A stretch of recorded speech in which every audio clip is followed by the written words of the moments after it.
bonjour, heureux de vous retrouver. Alors cette année, on va explorer des lieux qu'on a longtemps cru réels à travers l'histoire, parfois pendant quelques années, parfois pendant des siècles, mais qui en réalité n'ont jamais existé.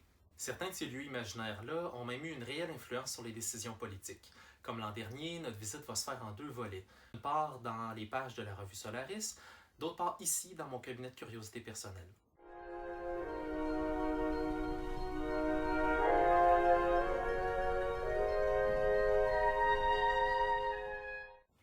Alors, on commence par explorer le nord, ou si vous préférez, le septentrion. Ici, j'ai deux pages de l'Atlas d'Ortelius, une réédition de 1804. L'original date de 1570. J'attire votre attention sur toutes les contrées imaginaires qu'on peut y voir. C'est quasiment digne d'un roman de fantasy. D'abord, on a Toulé, une contrée avec des mages et des devins qu'on évoque dans l'Antiquité grecque. Ybrasil et Saint-Brédane, qui seraient des îles monastiques merveilleuses. Icaria, qui serait un petit royaume, une sorte d'utopie monarchique. Estitolan, où les habitants auraient pratiqué tous les arts avec une maîtrise comparable aux Vénitiens. Le Drogeo avec des archers cannibales. Plein d'autres encore. Ici, on a Podalida, Néomé, et même ici, le Groenland, une grande île au nord du Groenland. La plupart de ces lieux-là nous viennent des voyages des frères Zéno. C'est un livre qui est paru en 1558, qu'on pourrait rapprocher des voyages de Marco Polo ou de Jean de Mandeville. Un certain Niccolò Zeno va affirmer que ses ancêtres ont voyagé à travers le Septentrion.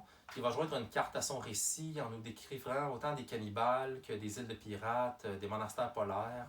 La contrée qu'il va nous décrire le mieux, c'est celle du Friesland, au point que 2 ans plus tard, Ferrando Bertelli va faire une carte très très précise, probablement la carte la plus détaillée qui va jamais exister pour un pays qui n'existe pas avant qu'on tombe dans la fiction.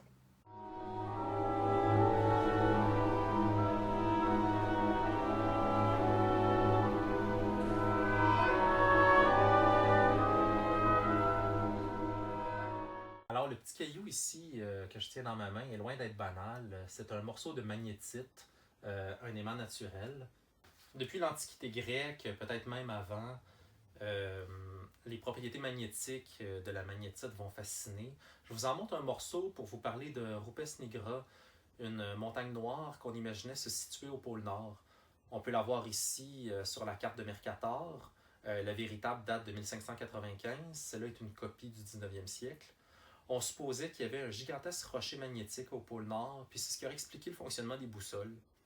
La carte de Mercator est intéressante aussi parce qu'elle imagine un pôle Nord divisé en 4 continents.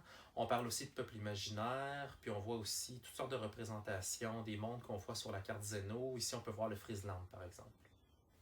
Donc voilà pour le premier tour. Moi, je finis de préparer mon sac d'explorateur, puis je vous donne rendez-vous sur la péninsule du Yucatan pour vous parler des mystérieuses cités d'or.